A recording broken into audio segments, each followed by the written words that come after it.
Hi friends, मैं अखंड गरीब आज आपके सामने नया विषय लेके आया हूँ। आज हमारा विषय है कि हर चीज़ों में जो प्राथमिकताएं दी जाती हैं उसमें कहीं ना कहीं विकलांगों को नज़रअंदाज किया जाता है। समानता के अधिकार के हिसाब से उन्हें जो चीज़ें चाहिए या जो चीज़ें उन्हें मिलनी चाहिए थी वो उन्हें आज तक प्राप्त नहीं हुई। उनके लिए केवल विकलांग पेंशन और उनकी श्रेणियों के हिसाब से उनका जो बंटवारा किया गया है, क्या केवल वो उनके जीवन का आधार बन सकती है? इस विषय पे आज हम बात करेंगे। सबसे पहले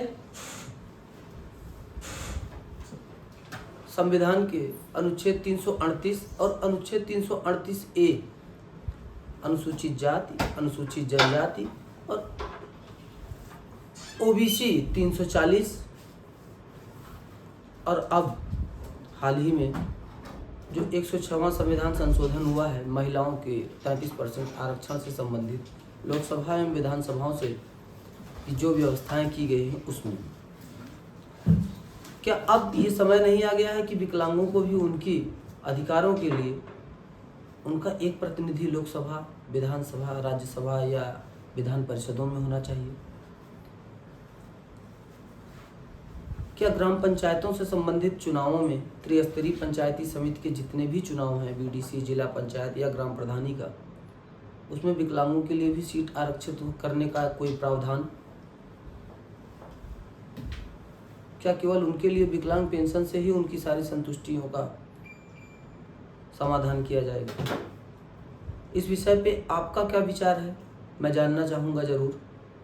लेकिन मुझे ये लगता है कि उन्हें भी अपने पूरे जीवन का चरमोत्कर्ष विकास करने के लिए कुछ न कुछ राजनीतिक या व्यवहारिक सारी चीज़ों में कहीं न कहीं उन्हें भी एक समुचित स्थान चाहिए।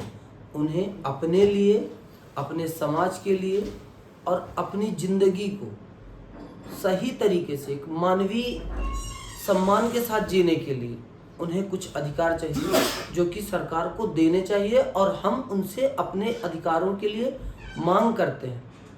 यदि आज तक उन्होंने हमारे विषय में ये नहीं सोचा कि पूरी भारत में सभी जाति धर्म के लोगों का उन्होंने देखा, लेकिन एक अलग ही विशेष समुदाय बन चुका था जिसे किसी ने देखने का प्रयास नहीं किया, ना ही उसके विषय में बात की, ना ही उसके हित के बारे में सोचा। ऐसा क्यों? हर स्टेट में अलग अलग विकलांग पेंशनों की दरें हैं, लेकिन क्या केवल पेंशन देने से या पैसे देने से उनकी सामाजिक ज़रूरतें पूरी हो जाती हैं? आपको ये बात भली भांति ज्ञात होगी। आपके साथ, आपके परिवार में, आपके समाज में, आपके गांव में या अगल बगल बहुत से लोग ऐसे होंगे जो इस परेशानियों से ग्रस्त है। सामान्य हर व्यक्ति ये होता है कि उसे विकलांग या दिव्यांग जैसे शब्दों से संबोधित किया जाता है। मुझे लगता है कि क्या केवल दिव्यांग कह देने से उनकी सारी समस्याओं का समाधान होगा? वो व्यक्ति अपनी शारीरिक अक्षमता का तो दुर्भाग्य मनाता ही है और पूरा समाज उसे एक अतिशयोक्तिपूर्ण नाम देता है। कुछ लोग होते हैं जिनके मुंह पे नहीं कहा जाता, लेकिन बहुत से लोग ऐसे होते हैं जो उनके मुंह पे भी कहते हैं और उनका परिहास करते हैं। और गवर्नमेंट केवल 3,000 रुपये, 5,000 रुपये या जो भी जिस भी स्टेट का जो भी रहा हो, जो भी उन्होंने निर्धारित किया हो, उतनी राशि देने के बाद क्या उनकी सारी जिम्मेदारी खत्म हो जाती है? इसके विषय में आज मैं बात कर रहा हूँ। क्या उनके लिए लोकसभा, विधानसभा, यदि वो इन ऊंची संस्थाओं में रहेंगे, ऊंची जगह पे रहेंगे, देश की राजनीति में उनका हाथ रहेगा और लोक निर्णय से संबंधित जो भी लोक विषय में बनाए जाएंगे नीतियाँ, उनमें उनकी अगर भागीदारिता रहेगी तो उम्मीद के साथ कह सकता हूँ कि उनका भी कुछ न कुछ हित और उनके लिए भी कुछ न कुछ अच्छी योजनाएं उनके द्वारा भी प्रस्तुत की जाएंगी और हो सकता है कि समाज के इस वंचित वर्ग के साथ भी कुछ अच्छी चीज़ें हो सकें, जो कि हमेशा से अनदेखा महसूस किया जाता। बीते वर्षों में मोदी सरकार ने जो विकलांगों की कैटेगरी बढ़ाई वो 21 कर दी। अब 21 प्रकार के विकलांगों की श्रेणियां बना दी गई हैं। ये काफ़ी अच्छी बात है, सराहना है इस बात की। लेकिन क्या श्रेणियां बना देने से उनके समाधान उनको मिले? इसके विषय में आपकी राय, मेरी राय हो सकता है कि सरकार से विपरीत हो, लेकिन हमें अपनी बात तो उन तक पहुंचानी ही है,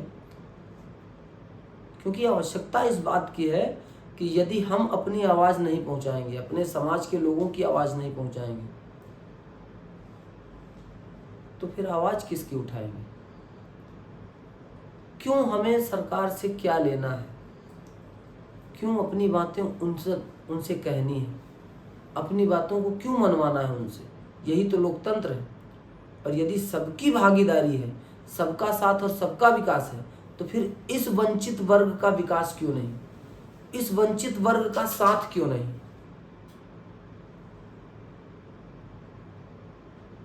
क्या सबका साथ लेके चलना है तो इसको छोड़ देना है?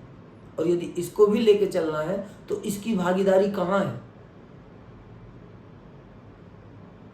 नौकरियों में इनका एक निर्धारित कोटा है और उसमें 21 प्रकार के लोगों को, 21 प्रकार की जो कसौटियाँ गवर्नमेंट ने तय की हुई हैं, उसके हिसाब से केवल नाम मात्र की सीटें आती हैं। जैसे भोजन में नमक, आप कितने विकलांगों का उद्धार कर सकते हैं?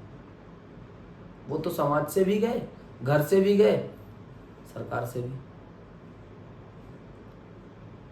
क्या उनके जीवन को एकदम लाभदायक और सुचारू रूप से चलाने लायक बनाने के लिए गवर्नमेंट के पास कोई पॉलिसी नहीं है? क्या गवर्नमेंट नहीं चाहती कि उनके प्रति कुछ अच्छा काम किया जाए, जिन्हें समाज हीनता के हिसाब से देखता है? अगर आप चाहें तो उन्हें भी समाज में सम्मानपूर्ण जीवन जीने का अधिकार मिल सकता है। ये जो दोहरे बोल उनको मिलते रहते हैं। बहुत से लोगों को मैंने देखा है कि जीवन के अंतिम पड़ाव में जिन्हें गवर्नमेंट दिव्यांग के नाम से पुकारती है, वो भीख मांगते हुए भी मिल जाते हैं, क्योंकि उनके घर वाले उन्हें एक्सेप्ट नहीं करते। वो पूरा जीवन केवल और केवल दोहरे बोल सुन के बिताते हैं, क्योंकि हो सकता है कि कोई हाथ से हो, कोई सर से हो या मानसिक हो, तो वो घर के कामों में भी अपनी पूरी रुचि के साथ काम नहीं कर पाता और ना ही पूरी स्पीड के साथ। तो वहाँ पे भी उनकी स्थिति इसी तरह से रहती है। तो वो घर के द्वारा भी परेशान रहते हैं, समाज के द्वारा भी। और यदि इस स्थिति में सरकार भी अपना हाथ खींचती है तो उनके लिए तो कोई रास्ता बचा ही नहीं। क्या चाहिए उनको? केवल पैसे? समाज में सम्मान भी तो होता है। यदि सम्मानपूर्ण जीवन जीना है तो उसके लिए सरकार को भी कुछ पहल चाहिए। नौकरियों की स्थितियां उनसे बेहतर करवाई जा सकती हैं। मैं मानता हूं कि देश की जो रक्षा कंपनियां हैं उस तरह से उनसे काम तो नहीं लिया जा सकता, लेकिन खेलों में, शिक्षकों की भर्तियों में या लिपिक के पदों पे उनकी अच्छी खासी भर्तियां की जा सकती हैं और उनके अनुभव का, उनके ज्ञान का पूर्ण उपयोग किया जा सकता है। इससे समाज में उन्हें जीवन जीने लायक एक अच्छा माहौल मिल सकेगा। लोग कम से कम उनसे प्रेम से बात तो करेंगे, क्योंकि आज स्थिति ये है कि सरकारी नौकरी का मतलब ये है कि वो एक सम्मानपूर्ण जीवन जीते हैं और उनके अलावा भी पूरा घर उनका सम्मानपूर्ण जीवन जीता है। और यदि उन्हें सरकारी नौकरियों में स्थान मिलेगा, उन्हें लोकसभा में स्थान मिलेगा, अपनी बात कहने का अधिकार मिलेगा, मैं गारंटी के साथ कहता हूँ कि लोकसभा या विधानसभा में जैसे महिलाओं को आरक्षण मिला है, जैसे SC/STs को आरक्षण मिला है, वैसे ही अगर विकलांगों को भी आरक्षण मिलेगा तो शायद वो भी अपने समाज के लिए बेहतर कुछ कर पाएंगे। मैं विकलांगों की बात इसलिए नहीं कर रहा हूँ कि मुझे भी या मेरे भी आसपास ऐसे लोग हैं। मैं इसलिए कह रहा हूँ कि ये कोई जाति नहीं है, ये अपना ही एक विशेष समुदाय है। SC/ST में भी हो सकता है, OBC में भी हो सकता है, जनरल में भी हो सकता है, महिला में भी हो सकता है, पुरुष में भी हो सकता है, उद्योगपति भी हो सकता है और गरीब भी हो सकता है। तो ये 4 वर्णों के अलावा भी एक ये वर्ण है जिसकी हमेशा से उपेक्षा होती रही है। विकलांग की अपनी ही एक जाति है, वो किसी जाति में सम्मिलित नहीं है। तो इसलिए कम से कम यदि महिलाओं के लिए कुछ न कुछ किया जा रहा है, SC/ST के लिए, OBC के लिए, जनरल के लिए, तो विकलांगों के लिए भी कुछ किया जाए। उनके जीवन को एक सुचारूपूर्ण, उनके जीवन का सदुपयोग पूर्ण अगर उनको आश्रय मिल जाता है तो मुझे लगता है कि ये उनके लिए सबसे बढ़िया परिश्रम तो उनका जो होगा, लेकिन अगर आपका साथ मिलेगा ना तो वो देश को, अपने समाज को, और सबसे बड़ी बात उन्हें ये लगेगा कि मैं कुछ कर सकता हूँ। उनके मन से ये हीन भावना जा सकेगी कि मैं विकलांग हूँ, मैं कुछ नहीं कर सकता हूँ, गवर्नमेंट मेरे साथ अनदेखा करती है, समाज मेरे साथ अनदेखा करता है। इस तरह की धारणाएं उनसे दूर होंगी।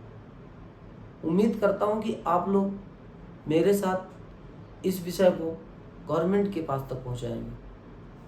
जैसे कि अगर गवर्नमेंट चाहेगी तो इस विषय पे कुछ न कुछ उसका महत्वपूर्ण योगदान आएगा, और मैं मानता हूँ कि इससे देश में एक और वर्ग जो तेज़ी से गरीबी की तरफ बढ़ रहा है, ये विकलांग वर्ग, वो पूरी तरह से सरकार पे आश्रित ना होके अपनी पॉलिसी खुद बनाएगा, अपने लोगों को खुद निर्धारित करेगा और उनके विकास के लिए कार्य भी करेगा।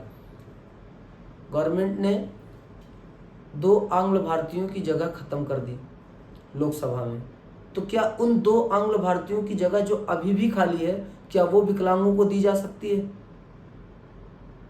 इसके लिए आपका क्या विचार है? राज्यसभा में भी 12 सांसद मनोनीत किए जाते हैं, क्या उनमें से एक व्यक्ति विकलांग नहीं होना चाहिए? विधान परिषदों में विधानसभाओं की संख्या के हिसाब से वहाँ पे होते हैं, तो जो राज्यपाल 1/6 नियुक्तियाँ करते हैं, उनमें विकलांगों का प्रतिशत कितना है? क्या गवर्नमेंट बताएगी? क्या बताती है? और तो और समस्या ये है कि जो विकलांगों का विभाग चलाती है जो मंत्रालय,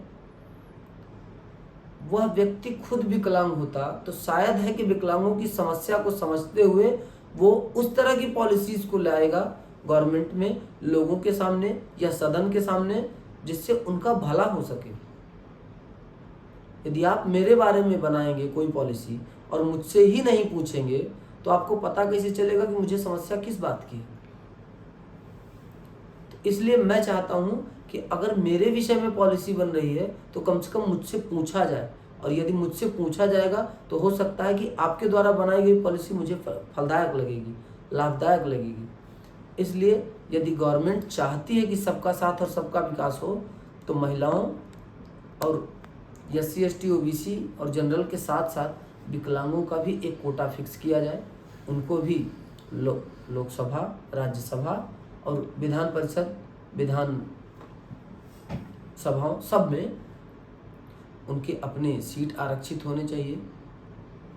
उनको भी सदन में जाने का मौका मिले, अपने हित और अपनी ज़रूरतों के हिसाब से लोगों को जानकारी दी जाए। जब तक उनके विचार अवेयरनेस नहीं फैलेंगे लोगों के बीच में, तब तक वो हमेशा अपेक्षित रहेंगे और परेशान रहेंगे लोगों की बातों से, लोगों के रवैये से, गवर्नमेंट की पॉलिसीज़ से। इसलिए मैं चाहता हूँ कि विकलांगों को भी उचित प्रतिनिधित्व देने के लिए गवर्नमेंट से आग्रह है कि उनके लिए भी कुछ सोचा जाए। सबका साथ, सबका विकास तभी संभव है। धन्यवाद।